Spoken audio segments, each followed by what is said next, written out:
कृष्णा राधे राधे। सभी माता बहनों को कार्तिक माह के 20वें दिवस की हार्दिक शुभकामनाएं। आज आपने सुनेंगे कार्तिक माह का 20वां अध्याय की संपूर्ण कथा। बोलिए कार्तिक महाराज की जय, बोलिए कार्तिक के ठाकुर जी की जय। माँ शारदा की प्रेरणा स्वयं सहाय कार्तिक माहत्म का लिखूं यह 20वां अध्याय। अब राजा पृथु ने पूछा, हे देवर्षि नारद, इसके बाद में युद्ध में क्या हुआ तथा वह दैत्य जालंधर किस प्रकार मारा गया? कृपा करके मुझे यह कथा सुनाइए। तब नारद जी बोले, जब गिरजा वहां से अदृश्य हो गई और गंधर्वी माया भी विलीन हो गई, तब भगवान वृषभ ध्वज चैतन्य हो गए। उन्होंने लौकिकता व्यक्त करते हुए बड़ा क्रोध किया और विस्मतान जालंधर से युद्ध करने लगे। जालंधर शंकर के बाणों को काटने लगा, परंतु जब काट ना सका तब उसने उन्हें मोहित करने के लिए माया की पार्वती का निर्माण कर अपने रथ पर बांध लिया। तब अपनी प्रिय पार्वती को इस प्रकार कष्ट में पड़ा देख लौकिक लीला दिखाते हुए शंकर जी व्याकुल हो गए। शंकर जी ने भयंकर रौद्र रूप धारण कर लिया। अब उनके रौद्र रूप को देख कोई भी दैत्य उनके सामने खड़ा होने में असमर्थ न हो सका और सब भागने छिपने लगे। यहाँ तक कि शुंभ निशुंभ भी समर्थ न हो सके। शिवजी ने उन शुंभ निशुंभों को शाप देकर बड़ा धिक्कारा और कहा, तुम दोनों ने मेरा बड़ा अपराध किया है। तुम युद्ध से भागते हो, मारना पाप है।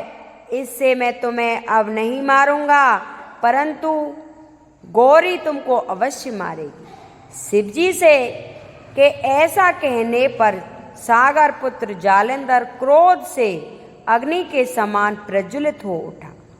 उसने शिवजी पर घोर बाण बरसाना शुरू कर दिया, अंधकार कर दिया तथा उस दैत्य की ऐसी चेष्टा देखकर शंकर जी बड़े क्रोधित हुए तथा उन्होंने अपने चरणांश से बनाए हुए सुदर्शन चक्र को चलाकर उसका सिर काट दिया।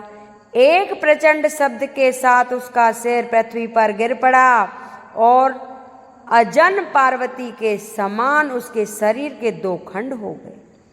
उसके रुधिर से संग्राम भूमि व्याप्त हो गई। शिवाज्ञा से उसका रक्त और मांस महारौरव में जाकर रक्त का कुंड हो गया तथा उसके शरीर का तेज निकालकर शंकर जी में वैसे ही प्रवेश हो गया जैसे वृंदा का तेज गौरी के शरीर में प्रविष्ट हुआ था। जालंधर को मरा देख देवता और सब गंधर्व प्रसन्न हो गए। माँ शारदा की प्रेरणा स्वयं सहाय।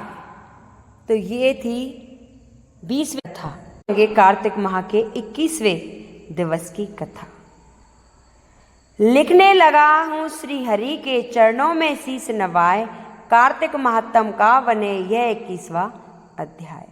अब ब्रह्मा आदि देवता नतमस्तक होकर भगवान शिव की स्तुति करने लगे।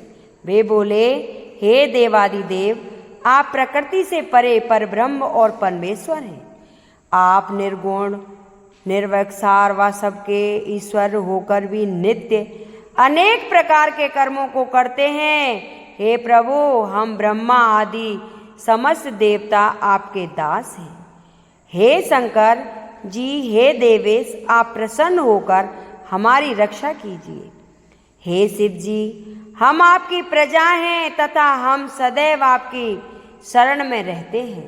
तब नारद जी राजा पृथु से बोले, जब इस प्रकार ब्रह्मा आदि समस्त देवताओं एवं मुनियों ने भगवान शंकर जी की अनेक प्रकार से स्तुति करके चरणों के चरण कमलों का ध्यान किया, तब भगवान शिव ने देवताओं को वरदान देकर वहीं अंतर ध्यान हो गए। उसके बाद शिव जी का यशोगान करते हुए सभी देवता प्रसन्न होकर अपने अपने लोकों को चले गए। तब भगवान शंकर के साथ सागर पुत्र जलेंद्र का युद्ध चरित पुण्य प्रदान करने वाला तथा समस्त पापों को नष्ट करने वाला है। यह सभी सुखदायक और शिव को भी आनंददायक है। इन दोनों आख्यानों को पढ़ने एवं सुनने वाला सुखों को भोगकर अंत में अमर पद को प्राप्त होता है। बोले विष्णु भगवान की जय। तो 22वें अध्याय में फिर आपके सामने प्रस्तुत होंगे। बोले विष्णु भगवान की जय। मेरी कथा मेरी माता बहनों को पसंद आए तो इसे कमेंट बॉक्स में जय विष्णु भगवान की अवश्य लिखें।